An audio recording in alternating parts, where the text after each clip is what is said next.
오늘은 영적 결심 시리즈 5번째, 모든 문제를 기도로 해결하자. 자, 제목을 같이 하겠습니다. 모든 문제를, 큰 소리로 좀 해보세요. 모든 문제를 기도로 해결하자. 자, 부제, 입 다물고 기도하라.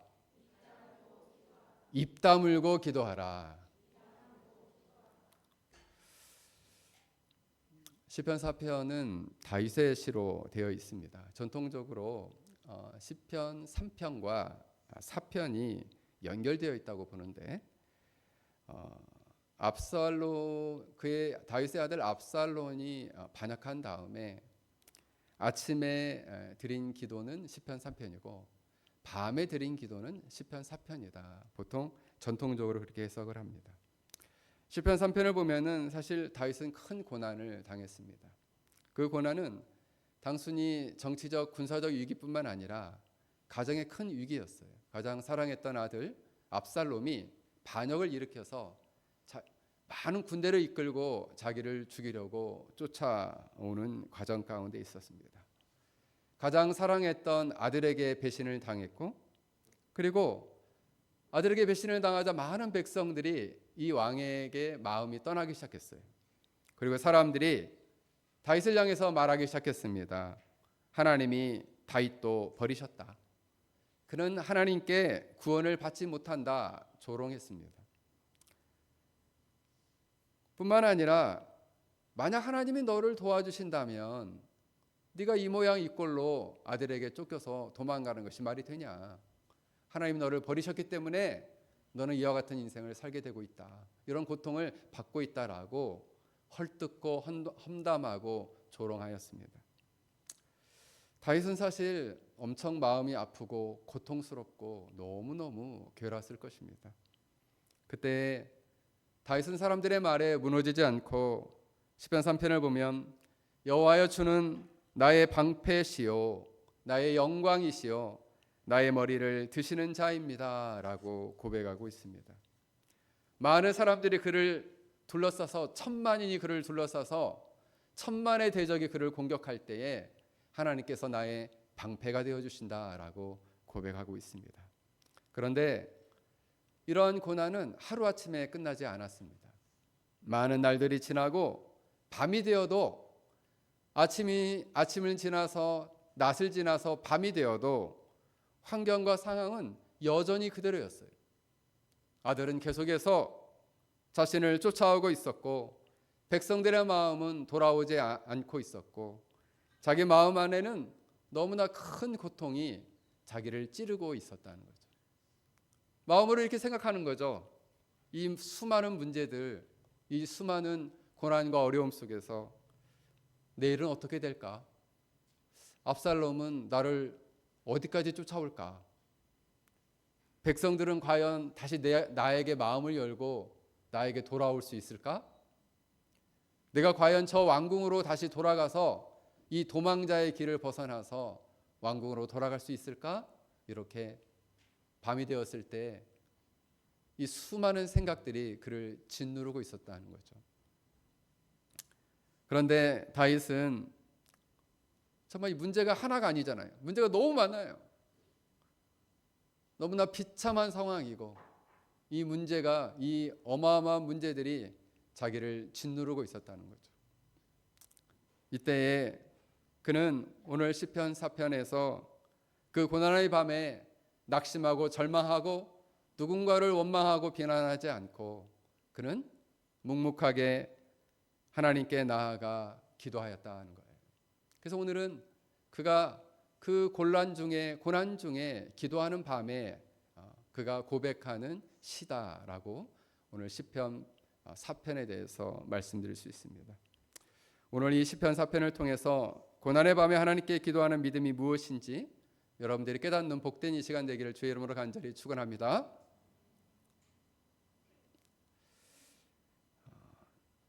첫째로, 기도하지 않는 사람들은 고난과 모든 문제가 생겼을 때 사람들을 붙들지만 기도하는 사람들은 모든 문제가 발생했을 때 하나님께 나아가 부르짖는다는 거예요. 자, 기도하지 않는 사람은 누구를 찾는다고요? 사람들을 찾아. 주위에 의탁할 만한 사람, 자기 말 들어줄 사람들을 찾는다는 거예요. 기도하는 사람은요, 사람을 찾지 않고 하나님을 찾는다는 거예요. 오늘 1절에서 3절을 보면 내 의의 하나님이여 내가 부를 때에 응답하소서 곤란 중에 나를 너그럽게 하셨사오니 내게 은혜를 베푸사 나의 기도를 들으소서. 인생들아 어느 때까지 나의 영광을 받고 욕되게 하며 헛된 일을 좋아하고 거짓을 구하려는가. 셀라. 여호와께서 자기를 위하여 경건한 자를 택하시는 줄 너희가 알지어다. 내가 그를 부를 때에 여호와께서 들으시리로다. 여기 본문에 보면은 다윗은 곤란 중에 있다라고 고백합니다. 원래 본문에 보면 빼차르라는 단어가 쓰였는데 이 차르라는 단어에서 왔는데 이게 좁고 압박, 그러니까 좁은 곳에서 답답하고 압박이 되는 고통을 겪는 상황을 말해요. 그래서 너무 고통이 심한 나머지 모든 고통이 사방에서 몰려와 가지고 어디로 이렇게 옴짝달싹하지 못하는 상태. 그게 바로 그가 처해 있었던 곤란이었다는 거죠. 옴짝달싹 못하는. 그래서 몸을 움직일 수 없을 만큼의 고통스럽고 그 마음이 답답한, 그 어디를 봐도 피해갈 구멍이 보이지 않는 그런 상황, 그런 문제 가운데 그가 놓이게 되었다는 거죠. 대표적으로 그가 겪는 곤란함의 첫 번째는 그의 명예가 무너지는 곤란함이었습니다. 왜냐하면 사람들이 오늘 2절에 보면 이렇게 말합니다. 너희는 언제까지 나를 부끄럽게 만들려고 하느냐? 언제까지 하나님이 세우신 나를 무시하고 조롱하느냐? 언제까지 헛된 말과 거짓말을 따라가려느냐? 왜냐하면 많은 사람들이 당신은 하나님이 버렸다.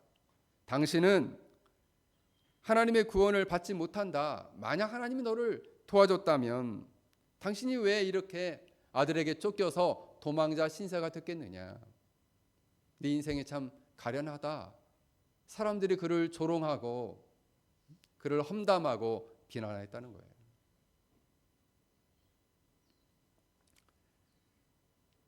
그래서 그가 왕으로서 누렸던 그 영광이, 그 명예가 완전히 땅에 완전히 철푸덕하고 떨어지게 되었다는 거죠. 사실 사람들이 정말 견디기 힘든 게 뭐냐면 그 사람의 평판이 땅에 떨어졌을 때, 그때 대부분의 사람들이 그때 자기의 생명을 포기하는 경우도 많이 있죠. 다윗은 백성들에게 얼마나 사랑을 받았습니까? 그런데 이제 백성들이 어느새 돌아서서 그를 향해서 조롱하고 험담하고 욕을 했다는 거예요. 둘째로 그가 겪게 된 곤란은 그의 명예가 흔들리고 그의 영광이 땅에 떨어지자 많은 사람들이 그를 배신하기 시작했다는 거죠. 신하들과 부하들 중에서 그를 떠난 사람들이 있었고, 주위 사람들 중에서 그를 멀리 떠나간 사람들이 있었고, 심지어는 가족들 중에서도 대표적으로는 그 압살롬이, 그의 아들 압살롬이 그에게 그를 죽이려고 대적이 되었다는 거죠. 그래서 사실 어려움도 외부적인 공격도 어렵지만 이처럼 내부적으로 사랑했던 사람들로부터의 배신, 그리고 그 사람들이 자신을 신뢰하지 않고 그 공동체의 신뢰가 무너졌을 때에 그가 겪게 되는 상실감은 너무나 컸다는 거예요. 세 번째로 그가 겪던 곤란함은 무엇인가? 대적들이 헛된 일을 좋아하고 거짓을 구한다 이렇게 말씀하고 있는데, 많은 공동체가 이제는 그래 다윗을 보니까 하나님보다 다른 것을 더 의지하겠다 하면서 헛된 신들을 의지하고 그들이 거짓을 따른다라고 말씀하고 있습니다. 이것은 비단 다윗에 대한 비난뿐만 아니라 그가 사랑했던 공동체가 하나님을 버리고 헛된 신들을 의지하고 그리고 잘못된 방향으로 거짓을 쫓아 살아가게 되었을 때 이 다윗이 겪게 되는 이 압박감, 나 때문에 나의 백성들이 저렇게 되었구나라고 생각했을 때 얼마나 그 마음이 힘들었겠냐 하는 거예요. 그때 대부분의 기도하지 않는 사람들은 이런 상황에 닥치게 되면 내가 누구한테 가서 도움을 청하지? 내가 누구한테 이 억울함을 털어놓고 누가 내 편이 되어줄까? 모든 사람을 둘러봤을 때 다 의심이 될 거예요. 쟤도 나를 배신하지 않을까? 저 사람도 나를 배신하지 않을까? 누구를 단 한 사람 신뢰하기가 어려운 지경에 이르렀다는 거죠. 기도하지 않는 사람들은 문제가 발생하면 먼저 사람들을 붙들고 그 사람의 귀를 찾습니다. 그리고 어떻게든지 말을 해서 자기 편으로 만들려고 하고 해명하려고 하고 말로 방어하고 말로 공격하려고 한다는 거예요. 그런데 이러한 많은 인간적인 시도는 자기가 원하는 결과로 돌아오지 않고 큰 실망으로 그에게 돌아온다는 거예요. 왜냐하면 사람들의 마음은 쉽게 변하고 여론은 상황에 따라 금방 흔들리고 인간적인 도움은 결정적 위기의 순간에 그를 붙들어주지 못하기 때문에 그렇다는 거예요. 여러분, 대표적으로 사람을 의지했던 사람은 누구냐? 압살롬이에요. 압살롬. 압살롬은 이제 자기 여동생을 성적으로 겁탈한 그 배다른 형을 암논을 죽였죠. 그래서 다윗의 미움을 받으니까 자기 외갓집으로 도망을 갔어요. 그러다가 다윗이 너무 보고 싶어 하니까 요압 장군이 다시 그를 데려옵니다. 근데 그가 데려오게 되었을 때 그런 다른 마음을 먹었어요. 아버지를 몰아내고 내가 왕이 돼야지. 그래서 그는 억울한 일을 당해서 재판을 받으러 오는 사람들을 예루살렘 성전 문 앞에서 성문에서 그를 기다리고 그 사람들을 붙들고 말했어요. 당신 말이 옳습니다. 당신 사정이 참 억울하고 딱합니다. 그런데 당신 말을 들어줄 사람을 왕이 세우지 않았군요. 제가 그 말을 재판관이 되면 당신의 억울함을 풀어주겠습니다 라고 하면서 사람들의 마음을 사기 시작했다는 거예요. 백성들의 마음을 다윗에게서 빼앗았다. 성경에 보면 나옵니다. 그래서 사람들의 마음을 훔쳤어요. 여론이 이제 압살롬에게 백성들의 마음이 기울기 시작했어요. 그래서 왕이 자기가 왕을 자리를 차지할 수 있을 것처럼 보였습니다. 그런데 그 옆에서 그에게 지혜의 도움을 줬던 아히도벨, 일명 책사죠, 책사. 그 모사라고 할 수 있는 그 아히도벨은 결국 어떻게 됩니까? 스스로 목숨을 끊고 말아요. 그리고 압살롬 자신도 자기는 이 머리털이 너무 예뻤어요. 그 길고 아름다운 머리털이 나무에 걸려서 결국 죽고 말았다는 거죠. 이처럼 사람들의 마음을 빼앗아서 나라를 세우고 싶었지만 사람을 의지했던 압살롬은 결국 멸망하고 말았다는 거예요. 죽고 말았다는 거예요. 그의 인생은 이처럼 인간의 힘이나 능력, 사람을 의지하는 사람들은 결국 비참한 최후를 맞이하고 만다는 거예요. 그런데 다윗은 이런 총체적이고 힘든 문제 가운데에 그는 사람들에게 달려가지 않았어요. 사람들에게 마음을 쏟아놓지 않았습니다. 오늘 성경은 뭐라고 말합니까? 내 의의 하나님이여 내가 부를 때에 응답하소서. 그는 문제가 생겼을 때 나의 의의 하나님 내게 응답하십시오 라고 하면서 하나님께 나아갔다는 거예요. 그러면서 그는 확신 있게 구합니다. 여호와께서는 자기를 위하여 경건한 자를 택하시는 줄을 너희가 알지어다. 내가 그를 부를 때에 여호와께서 들으시리로다. 여기 보면 경건한 자란 말은 하나님께 속한 사람, 하나님을 경외하고 사랑하고 하나님께 충성하며 순종하고자 하는 사람, 그런 사람은 하나님께서 택하시고 자기를 위하여 택하시고 그가 부를 때에 그가 응답하신다라는 확신을 그가 가지고 있었다는 거죠. 내가 비록 현재적으로 고난과 어려움이 있지만 하나님께서는 나의 형편을 아시고 많은 사람들이 나를 조롱하고 핍박하지만 하나님은 나의 형편을 아시고 나의 기도를 들으신다. 그리고 택하신 자를, 하나님께서 나를 택하신 자를 많은 사람들이 하나님께서 그를 보호하시고 지키시는 줄을 알게 하실 것이다. 이렇게 고백하고 있다는 것입니다. 그래서 다윗은 여기서 아주 중요한 교훈을 주는데, 모든 문제를 사람에게 가져가지 않고 하나님께로 가져가서 이 모든 문제를 해결하려고 하였다는 거죠. 그래서 문제가 발생하면 누구한테 가야 되겠어요? 하느막. 누구한테 가야 되겠어? 그렇지, 하나님께 가야 된다. 모든 문제가 생기면 하나님께 나아가야 한다는 거예요. 자, 우리 친구들한테 물어보겠어요. 우리 친구들은 학교에서 누가 괴롭혀, 그럼 누구한테 가서 말하지? 선생님? 또 엄마한테 가서 말한다. 그래요, 엄마한테 말해요. 엄마, 나 학교 갔더니 누가 자꾸 나를 괴롭혀. 응? 누가 나를 자꾸 뭐라고 해. 엄마한테 얘기하는 거죠. 마찬가지로 왜 엄마한테 가서 얘기할까요? 엄마가 나보다 크고 나보다 강하고 그리고 내 편이 되어줄 것을 알기 때문에 엄마한테 가서 얘기한다.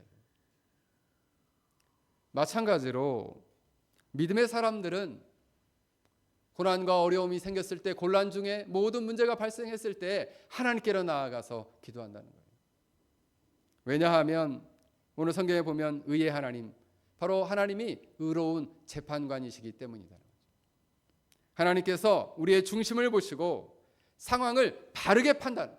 세상 사람들은 그 판단이 틀릴 수 있지만 하나님의 판단은 틀리지 않다는 거예요. 의로운 재판관인 의의 하나님 앞에 가서 하나님, 저의 마음의 중심을 아시지요? 라고 기도한다는 거예요. 기도는 이처럼 하나님의 절대적인 주권을 믿는 사람들이 하나님을 의지하고 나아가서 자신의 어려움과 고난과 문제를 하나님께 내어 맡기는 것입니다. 그래서 그는 고백합니다. 내가 그를 부를 때에 여호와께서 들으시리로다. 내가 이렇게 억울한 마음, 고통스러운 마음, 이 곤란한 어려운 상황을 하나님께 아뢰면 하나님은 반드시 들으실 것이다. 할렐루야. 여러분들이 모든 고난과 많은 문제와 어려운 문제들이 생길 때에 사람들을 의지하지 말고 하나님께 나아가 간구하며 기도하는 복된 성도들이 되길 주의 이름으로 간절히 축원합니다. 두 번째로, 기도하지 않는 사람은 말로 범죄하지만 기도하는 사람은 입을 잠잠히 닫고 하나님 앞에 쓴다라는 것입니다. 오늘 시편 4편 4절 5절을 보면 너희는 떨며 범죄하지 말지어다. 여러분, 사람들이 큰 어려움과 곤란을 당하고 욕을 당하고 그리고 거짓말이 온통 퍼졌고 그리고 많은 사람들이 그 헛된 말에 휘둘리면서 그를 비난하게 되었을 때 너무 억울하죠. 쫓아가서 나는 그런 사람 아니야. 응?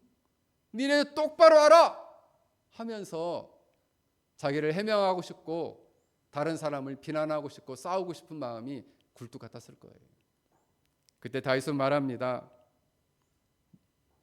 너희는 떨며 범죄하지 말지어다. 입술로 범죄하지 말라는 거예요. 여러분, 우리가 마음에 상처를 받으면 그 상처를 기도로 씻어내지 않으면 그 마음 안에 노함이 됩니다. 노함은 속에서 화가 치밀어 오르는 거예요. 이 화가 치밀어 오르는 것을 내어놓지 않으면 그 화가 오래도록 그 마음 가운데 있어서 되새겨지면서 분이 됩니다. 이 분을 회개치 않으면 악의, 상대방이 잘되지 않기를 바라는 악한 마음을 갖게 돼요. 그래서 이 악한 마음을 갖게 되면 다른 사람을 향해서 떠들며 큰 소리로 그들을 비난하게 된다. 떠드는 것과 비난하는 것이 된다. 그리고 마지막에는 그것이 미움이 된다는 거예요. 에베소 4장 31절에 너희는 모든 악독과 노함과 분냄과 떠드는 것과 비방하는 것을 모든 악의와 함께 버리고. 왜요? 말로써 이렇게 범죄할 수 있다는 거예요. 그래서 너희는 떨며 범죄하지 말지어다.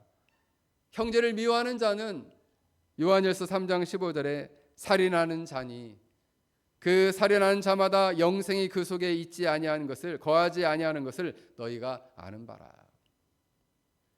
말로써 마음 안에 있는 이 분노와 악을 이 분과 노함을 참지 못하고 떠들면서 쏟아내며 큰 소리로 비난하게 되면 입술로 범죄하게 된다는 거예요. 그래서 다윗은 말합니다. 너희는 떨며 범죄하지 말지어다. 자리에 누워 심중에 말하고 잠잠할지어다. 마음속에서 말하고 잠잠해라. 마음속에서 말하고 잠잠해라. 쏟아낼 말을 잠시 멈추고 하나님 앞에서 자기 마음을 먼저 살피라는 거예요. 상대방을 정죄하기 전에 내 마음을 먼저 하나님 앞에 세우라는 것입니다. 하나님 앞에 내 분노와 내 억울함과 내 판단과 내 복수심을 다루어라라는 거예요. 부산에서 큰 목회를 하시고 지금은 이제 소천하신 정필토 목사님이 기도의 비결을 여러 가지를 말하면서 마지막 자기가 인생에서 큰 문제가 생길 때마다 늘 기도하는 비결이 두 가지가 있는데 그건 바로 뭐냐면 특별하고 중요한 일이 있으면 금식하며 기도하라라는 거예요. 특별하고 중요한 일이 있으면 금식하며 기도하라. 제가 어제 우리 아들한테 전화했거든요. 아들이 전화가 왔더라고 아침에. 그래서 우간다는 좀 어떠니? 그랬더니 우간다는 이제 에볼라가 조금 잠잠해져서 괜찮다 그래요. 그래서 요즘 이제 소명에 대해서 계속 고민하고 있어서 제가 금식하며 좀 기도를 해라 그랬더니 아빠 나는 금식은 못해. 금식은 못한다라고. 근데 금식하며 기도하되 성결함을 유지하고 성결함을 유지하라. 즉 입을 다물고 기도하라. 입을 열고 기도하면 그 성결함이 지켜지지 않고 그래서 여러분 그릇이 깨끗하면 하나님이 귀하게 쓰신다고 했기 때문에 문제가 있을 때 자꾸 말을 하면 그 말로 입으로 범죄하게 된다는 거예요. 성결하지 못하기 때문에 그 기도가 응답이 안 된다는 거예요. 그래서 입을 닫고 기도하라는 거예요. 그래서 그 목사님이 예를 드신 것 중에 하나가 뭐냐면 여리고성을 돌 때에 그 이스라엘 백성들이 입을 다물고 돌았다는 거죠. 그래서 여러분 입을 다물고 기도하라는 말은 그냥 기도 없이 감정대로 말하지 말라는 뜻이 아니라 상처받은 마음으로 사람을 찌르지 말라. 사람들을 향한 비난의 입을 닫고 하나님을 향해서 기도의 입을 열어라. 사람들을 향해서는 입을 닫고 하나님을 향해서 기도의 입을 열어라. 여러분 우리가 문제가 생길 때 자꾸 말을 하면 이상하게도 믿음이 약해진다는 거예요. 왜요? 문제가 있을 때 계속 말을 하다 보면 나도 모르게 내 마음 가운데 자꾸 분한 마음이 더 생겨요. 그리고 상대방의 잘못이 더 크게 느껴지고 내 억울함이 더 크게 보인다는 거예요. 결국 하나님이 크게 보이는 것이 아니라 문제가 더 크게 느껴지고 보인다는 거죠. 왜? 자꾸 말을 하니까. 믿음은 작아지고 문제만 점점 커져 보인다는 거죠. 그래서 성도들은 문제 앞에 먼저 말을 줄이고 기도를 느려야 한다. 그래서 기도를 느린다는 것은 결국 성령 하나님께서 해결하시도록 맡기는 것을 말합니다. 성령께서 내 마음도 그리고 상대방의 마음도 하나님 다루어 주시도록 하나님께 맡기는 것을 말합니다. 그래서 오늘 시편 4편에 이렇게 말합니다. 떨며 범죄하지 말지어다 심중에 말하고 잠잠할지어다. 중요한 게 의의 제사를 드리고 여호와를 의지할지어다. 여러분 의의 제사라는 것은 하나님 앞에 바른 마음으로 드리는 예배와 헌신을 말합니다. 이것을 기도로 가져오면 이 시편 4편의 문맥에서 보면 특별한 분노와 억울함을 사람에게 쏟아내지 말고 하나님께 드리는 기도를 말합니다. 그래서 하나님께 그 기도를 드릴 때 자신의 분노를 내려놓고 자신의 판단과 억울함을 내려놓고 드리는 기도, 그 기도가 의의 제사로서의 기도이다. 자기 마음 안에 있는 그 복수심, 이걸 내려놔라 이거예요. 그래서 우리는 이렇게 기도합니다. 이렇게 고백할 수 있어요. 주님, 제가 말로 해결하지 않겠습니다. 제가 먼저 판단하지 않겠습니다. 제가 제 힘으로 이것을 복수하려고 갚으려고 하지 않겠습니다. 제 마음을 주님께 드립니다. 주님께서 제 마음을 깨끗하게 하시고 성령 하나님께서 이 문제를 다루어 주십시오. 저는 사람들 향해서 이외의 문을 닫겠습니다. 그리고 하나님께 기도하겠습니다. 이게 사람들 향해서 입을 다물고 하나님을 향해서 입을 여는 기도다라는 거예요. 종교개혁가인 마틴 루터 같은 경우는 정말 수많은 사람들에게 비난과 모함 속에서 살았습니다. 가톨릭 교회에서는 그를 이단자라고 불렀고 황제와 많은 반대자들이 그를 거칠게 공격했습니다. 루터는 보통 똑똑한 사람이 아니에요. 그는 분명하게 말을 잘하는 사람이었고 성격도 원래 불같았고 글도 매우 날카롭게 쓸 수 있는 사람이었어요. 그런데 자신이 마음만 먹으면 자신을 공격한 사람들에게 반박할 수 있었고 그들과 치열하게 싸우며 이겨낼 수 있었습니다. 근데 그 억울한 비난들 앞에서 그는 하나님 앞에서 그들과 싸우기보다는 하나님께 엎드렸습니다. 전해지는 말에 의하면 루터는 이렇게 고백을 했습니다. 사탄은 내가 말로 맞받아쳐서 죄를 짓기를 원한다. 그러나 내가 나를 변호하기 시작하면 하나님은 침묵하실 것이다. 그러므로 나는 내 입을 다물고 하나님께서 나를 대신하여 말씀하시기를 나는 기다린다. 내가 입을 다물면 하나님께서 대신 변론해 주실 거라는 거예요. 그래서 나는 입을 다물고 하나님께 기도한다는 거예요. 루터는 말로 자기를 지키려 하지 않았고 하나님께서 자기를 지켜주실 것을 믿고 하나님께 나아가서 간구하며 기도했다는 것입니다.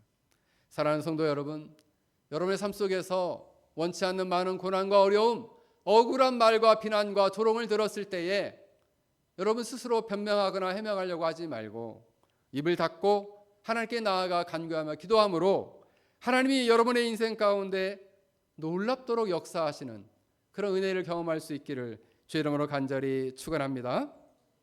세 번째로, 기도하지 않는 사람은 환경에 흔들리지만 기도하는 사람은 하나님께서 그 마음 안에 평안을 주시고 그리고 잠을 주신다. 오늘 성경은 말씀하고 있습니다. 오늘 6절을 보면 여러 사람들의 말이 우리에게 선을 보일 자 누구뇨 하오니, 이 말은 무엇입니까? 하나님을 의지하지 않는 사람들, 기도하지 않는 사람들은 이렇게 말합니다. 이 상황에서 누가 우리를 도와줄 수 있는가? 기도하지 않는 사람은 이처럼 환경을 먼저 봅니다. 상황이 좋아지면 기뻐하고 상황이 나빠지면 무너집니다. 사람들이 인정해주면 힘을 얻고 사람들이 비난하면 불안해집니다. 그래서 많은 곡식과 새 포도주에 풍성한 수확을 거둘 때는 기뻐하지만 그것이 줄어들면 낙심하게 된다는 거예요. 여러분, 기도하지 않는 사람은 주위에 있는 상황과 환경 때문에 그 마음이 좌지우지되는 거예요. 자, 기도하지 않으면 무엇에 의해서 마음이 왔다 갔다 한다고요? 우리 정하진. 무엇에 의해서 기도하지 않는 사람은 왔다 갔다 할까요? 마음이?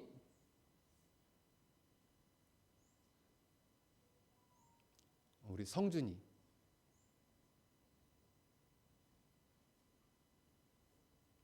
우리 여학생들 한번 얘기해 보자. 누가 먹을까? 우리. 그래, 우리 하빈이?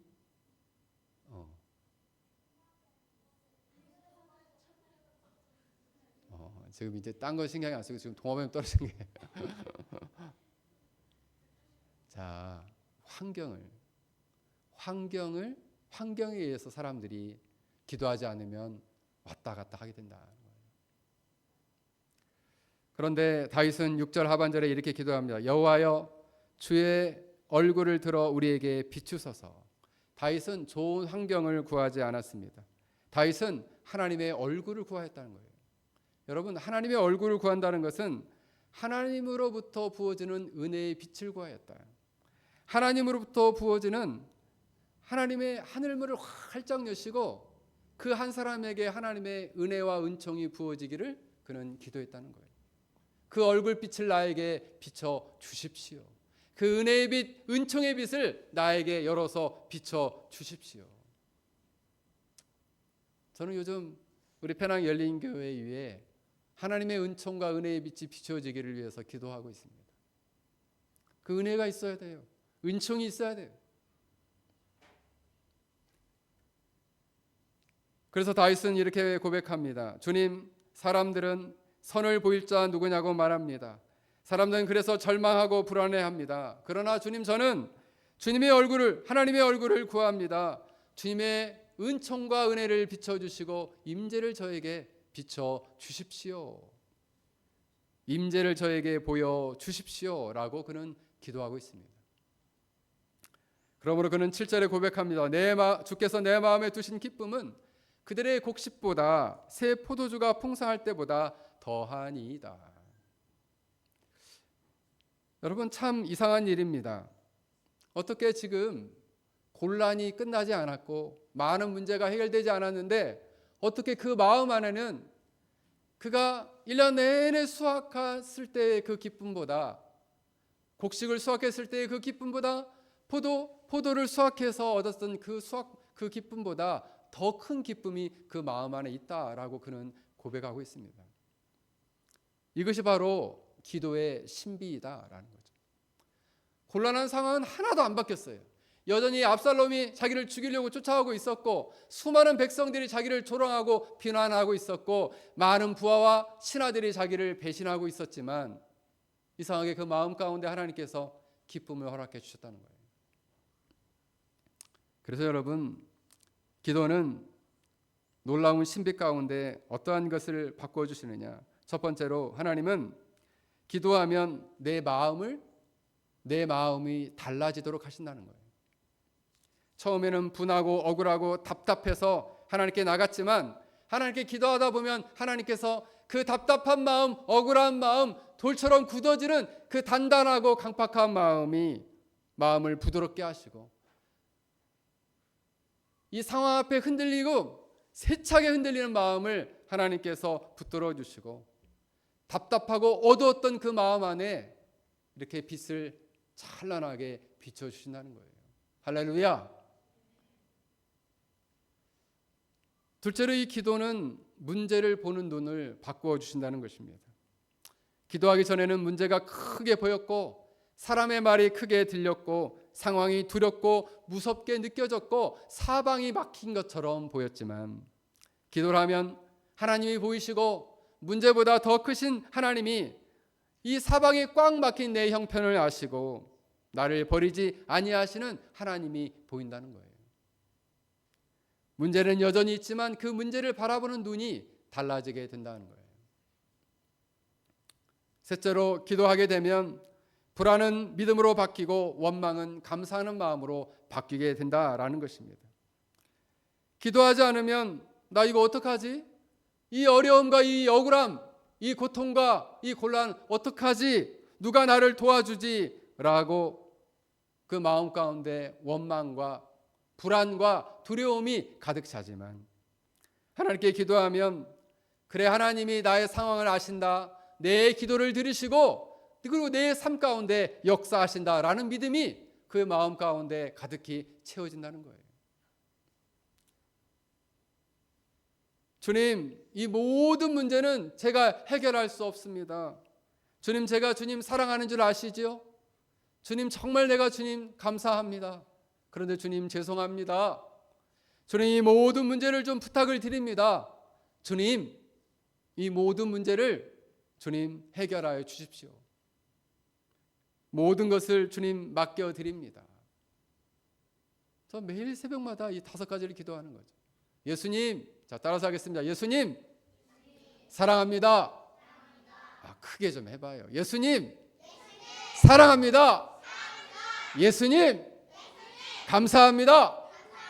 예수님, 죄송합니다. 예수님, 부탁합니다. 예수님, 모든 것을 맡겨 드립니다. 이렇게 기도하시라 이거예요.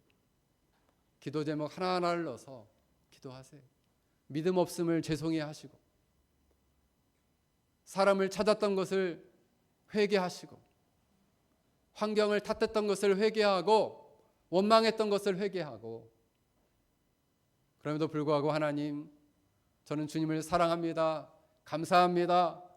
죄송합니다. 하지만 부탁을 드립니다.